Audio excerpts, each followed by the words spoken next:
Welcome to Embrace Your Inner Boldness, the podcast dedicated to empowering you to live confidently, embracing all parts of who you truly are. I'm Melissa Henning-Frank, and I'm the founder, success coach, and consultant of Becoming Bold LLC, and you can count on me to be your guide on this incredible journey of self-discovery and transformation. Let's get right to it. Hello. Today is all about the topic of conflict, specifically constructive conflict, so we can have healthy disagreements with no gloves needed. Fun, right? Conflict usually shows up as a disagreement or a clash between humans or groups of humans because of a contrast of opinions, needs, values, or interests. And you probably know this already, but it can happen at work, at home, at the store, on social media, in your car, on the phone, in person, essentially anywhere there's two or more humans interacting. Conflict happens when there is a contrast between how you want it to be and how you think it's going to be. Conflict is a natural part of life, and handled well can actually lead to growth and change. Reactions to conflict are pretty interesting though, and our reactions can be primal, programmed, and automatic. Let's dig in. Think about a current or past conflict that you've experienced and really recall what it felt like, what was said, how it turned out. In the past, for me, conflict or even perceived conflict was really triggering, and something as small as a contrasting opinion with a coworker felt like a dangerous attack. At least that's what the chemical rush to the amygdala part of my brain was telling me. So your amygdala is in charge of your fight-flight instinct. I'd get all shaky, my heart would pound out of my chest, my words were clumsy, and my voice would shake. Conflict to me felt threatening, unsafe, damaging, and my body thought it was time to either fight or run far away. Eventually, I realized that the less inner conflict I have, the less outer conflict I would experience, and that's what really began my transformational journey to becoming bold. It's definitely been an incredible process, unlearning and undoing the damage of past experiences with conflict. And while there's still work that I need to do, the stories I've told myself about conflict don't nearly have as much of a hold on me as much as they used to. But let's get back to you. So back to the scenario of your past experiences with conflict or scenarios. Keep those in mind and consider how your default automatic personal approach to conflict impacts the outcome. Think about how others handled conflict in those situations, how you could have adjusted your conflict style if needed. Was there an option to cut the conflict off before it even started? Did you have questions about when and how to address the conflict? Or even, do you address the conflict or you just let it be? Have you thought about how our experiences impact how we deal with conflict? And if you've had trauma in your history, that's especially important. So how can I be more self-aware when I experience conflict? First, look at the stuff in your metaphorical backpack that I tend to refer to in my episodes. This is the invisible baggage that you carry around with you all the time, and it impacts really the element of who you are. How would you describe what conflict feels like for you? What did conflict look like, sound like, feel like when you were growing up? If there was healthy, constructive conflict in your home, you likely have a higher comfort level with confrontation than someone who experienced unhealthy conflict in theirs. Some more questions that you can ask yourself as we go through this episode. How often do you find yourself in a conflict situation? Is it common for you to be confronting people about things you're finding contrast with? Would you consider your interactions with others to be generally healthy and peaceful, or is there a lot of fighting? Taking into consideration your personal past with conflict, let's dive into some common conflict styles. We all handle conflict differently according to Thomas Kilmann, who invented the Thomas Kilmann conflict mode instrument. Let me know if you need more info or are interested in taking that assessment, because I can definitely help you with that. So Kilmann says that there are 5 methods, generally, of dealing with conflict. Those 5 methods are avoiding, competing, accommodating, compromising, and collaborating. Those methods are closely related to your automatic chemical response to conflict, the chemical reaction in your brain that automatically triggers you to fight, flight, freeze, or fawn when conflict happens. Let me tell you more about each of these methods, and while I'm describing them, think about what method or methods you find yourself using most frequently. Imagine you've just experienced an interaction that's left you feeling some sort of uncomfortable way, like that trigger or twinge that something is in contrast with your values. You might have a default avoiding style if more times than not you hold off addressing an issue. You might even sidestep it for the time being, postponing addressing it until a better time, or you might completely ignore it. You might withdraw from the issue completely, maybe just trying to forget that it happened or just trying to get over it. If you are a team leader with this style, your team might get frustrated with how tensions are seemingly swept under the rug a lot of the time or not addressed in a timely fashion. Next, you might have a default competing style if your main goal is to win whatever it is. You likely hate being wrong, and you may aggressively defend your position even if, or actually maybe even especially, if someone is challenging your values or belief systems. It might be difficult for people to talk to you in conflict situations.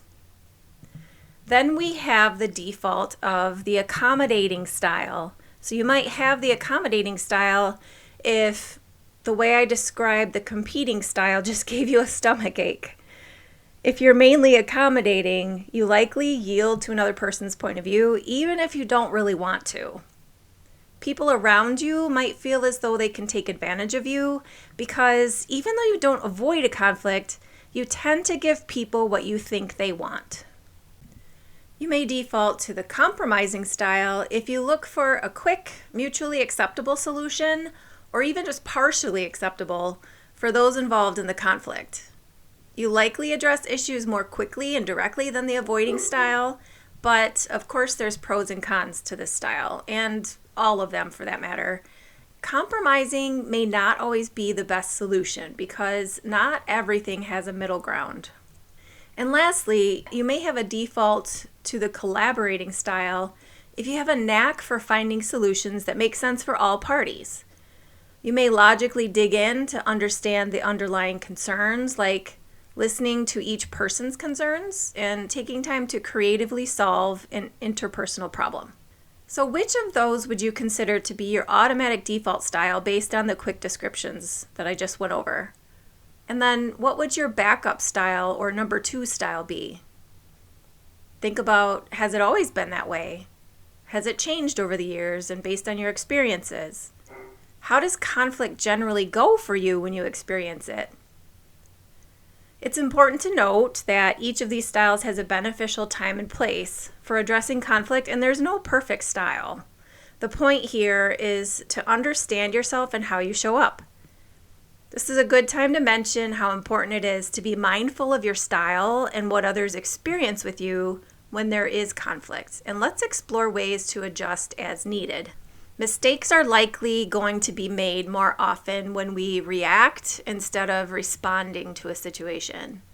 Our automatic reactions tend to be born out of our emotions, and conflict tends to bring out many of the negative ones. You gotta be mindful of your automatic default style. Knowing yourself, knowing your triggers, and remembering how conflict usually turns out for you will be key in improving your ability to navigate tense situations. Adjusting your style might look like taking a step back and considering if you're not getting the full picture. What if you assumed good intent about whatever this conflict is or seems to be? Adjusting your style might sound like asking more questions versus placing your own answers and assumptions onto the situation. Knowing yourself is going to help you adjust and handle the conflict more constructively. So identify your strengths and your weaknesses as they pertain to your conflict style. When do you feel like you've successfully navigated a conflict? Like, what's happening during those times? What is the outcome? What about the times you feel like it didn't go well at all? What was your role in those situations? What could you have done better or different? Adjusting your conflict style can really improve your ability to manage disagreements, and this is going to create more harmony and less conflict in your relationships and interactions with other human beings. Less conflict equals more time to concentrate on more productive and energizing experiences. And actually, getting better at recognizing the early stages of potential conflict is what will save the most time. So let's talk about how we can be proactive when it feels like conflict might be cropping up. First, it's important to address issues early. Conflict doesn't crop up out of nowhere. In general, it doesn't just happen out of the blue. There will be signs. The more in tune with your surroundings and your relationships you are, the more you'll be able to pick up on symptoms that could indicate a potential for conflict. So let's talk about what some of those signs of emerging conflict could be.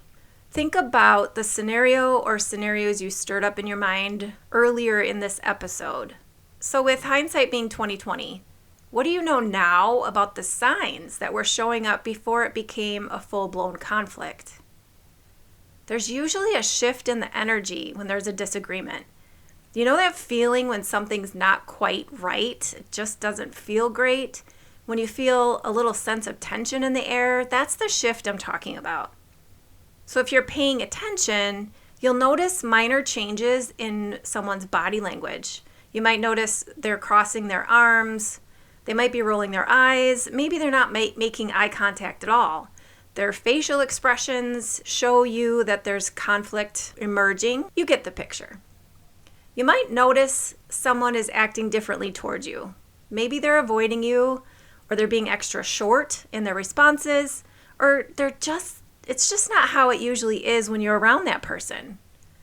You might start hearing more complaints or gripes about things that people usually aren't uptight about. Things that used to be dealt with might start becoming more of an issue. People might seem more irritated or frustrated, defensive or bitter. Team members at work might start forming cliques or taking sides. So if you start seeing these early symptoms of conflict, what can you do? Well, you have choices. You always have choices. First, check your mindset. Are you exhausted? Is your hunger playing tricks on you? Are you having a bad day? Take a few breaths, maybe take a walk. Make sure you're not seeing something that's not actually there because maybe you're not feeling the greatest. Once you check in with yourself, you could try to confront the potential conflict. Do a check-in with the person or persons and start asking curious questions to clarify what's going on. Some curious questions you can ask if you start noticing behaviors that might be symptoms of conflict are, I noticed you had your arms crossed during that meeting. Is everything okay? Or you could say, how are you feeling about that meeting? Or, what's on your mind about that meeting we just had? You could also say, can we talk about what happened during that meeting? I felt there might have been some tension. You could offer to help them through something if they seem uncomfortable by asking if there's something they need from you to feel more comfortable with the situation. You could also ask them for feedback. Was there anything they think could have been improved or done differently during the meeting? What you're doing here is opening the door to communicate about it, talk it through, with the intention of making sure there's nothing under the surface that could rise up later and cause a bigger problem. A big question that I tend to hear is, how do I decide when to confront a conflict and when to let it be? So here's another place where you have some choices, though you know that choices do often come with consequences. So you're going to want to consider the context of the conflict, like your relationship with the other person or persons, the topic or the cause of the conflict, and whether or not either of you have control over it. So, for example, different belief systems, politics, religion, how much impact this conflict could have if it were to grow, and how you want things to be. Consider the other person. Are they the type who would be open to a healthy conversation about it? Or are they the type who would take it super personally? Does this person have a history of being able to manage difficult convos? Or are they the type that would blow up at the start, creating even more conflict? You also need to consider how important the issue is to you. How important is the issue to the other person? If it's been more than 24 hours since you had an interaction that felt conflicted and you're still ruminating about it, it might be worth putting together a plan to work it out with the other person that you interacted with. Another measurement to determine if it makes sense to confront something that bothers you is the 5-5-5 method. If you think it'll still bother you even a little bit 5 days from now, but no longer than that, it might be better to process it yourself internally. If you think it'll still trigger you 5 months from the interaction, there's a good chance that it needs to be confronted now. If you can imagine that it'll still bug you 5 years from now, it's highly likely something you need to work through with the other person sooner than later. So what is the criteria for confrontation? Ultimately, if it affects your well-being or your productivity, it needs to be addressed. Sigmund Freud once said that unexpressed emotions will never die. They're buried alive, and they will come forth later in uglier ways. You don't want those uglier ways to come out later, do you? Then there's the criteria for letting it be. Now, if the issue is minor and doesn't impact you significantly, that's where you can take a beat and decide to let it be. You could also do something like weighing the pros and cons. So if you're struggling to decide whether to confront or let a conflict be, try writing down the pros and cons to each of them to get further clarity around how much it's actually bothering you and what the long-term effects of that could be. Let's say you went through all those processes and you decided that, yeah, it's time to confront the conflict. So if you've made that intentional decision to confront a conflict and you feel like you've gathered enough information to have a productive conversation, here's how you can do that. Check your energy before you go. People are going to feel your energy before you even open your mouth to talk. So make sure you're not going into this with some janky ass or low vibe energy. Manage your emotions. Manage your amygdala, that fight, flight, freeze part of your brain, and manage your mindset. Set intentions before you go into the conversation. When you set intentions, your subconscious mind decides that's how it's going to be, and your behavior follows to create that intention. So pick a couple of words to describe how you want everyone to feel at the end of that conversation. Do you want to feel settled, heard, positive, peaceful, bonded maybe? You can identify these words in your mind, or you can write them down on a piece of paper and keep it in your pocket during the conversation as a subconscious reminder of the intentions that you have going into that conversation. If you're a visual person, imagine the conversation in action. Envision a positive interaction is happening. Maybe people are in the room and smiling, agreeing, coming to a positive resolution. I'll also give you some guidance on body language. Humans pick up subtle behaviors and body language, so it's super important to make sure you're holding a positive body language. You're going to want to make sure that your posture is open. You're not crossing your arms. Make sure you're maintaining eye contact and try to control your eye rolling. All of this is going to help you facilitate resolution. There's some helpful phrases that you can use during conflict. So if you're looking to de-escalate and resolve a conflict, use phrases like, I understand how you feel, and let's find a solution together, or let's work on this together. Keep in mind it may be necessary to call a timeout in the middle of a conflict if the conversation gets loud or if it keeps going around and around in circles and no positive progress is being made. So if that's the case, you and the other person would need to agree on meeting at a later time when people are cooled down, and then follow through on that. Don't just let it fall by the wayside, forget about it. There's also, you've probably heard about the importance of active listening. Most people don't listen with the intent to understand. They listen with the intent to reply. So try not to interrupt and try not to do all the talking. Listen actively and empathetically during conflict discussions. Listening actively and empathetically during conflict discussions helps the other person feel safe versus feeling attacked. Remember, you don't know what experiences are in their metaphorical backpack. Past negative experiences, including trauma, will definitely impact a person's ability to handle conflict, including your own experiences that were negative or included trauma. So creating psychological safety all the way around is key to successfully navigating constructive conflict. So not everything is a fight, and not everything is generally upsetting to you or the other person. Healthy adults talk about problems and look for solutions. Just because someone brings something up doesn't mean they want to argue. Healthy people aim to resolve things, get clarity, learn, and grow together. To recap this episode on constructive conflict, just know that constructive conflict is not an overnight project.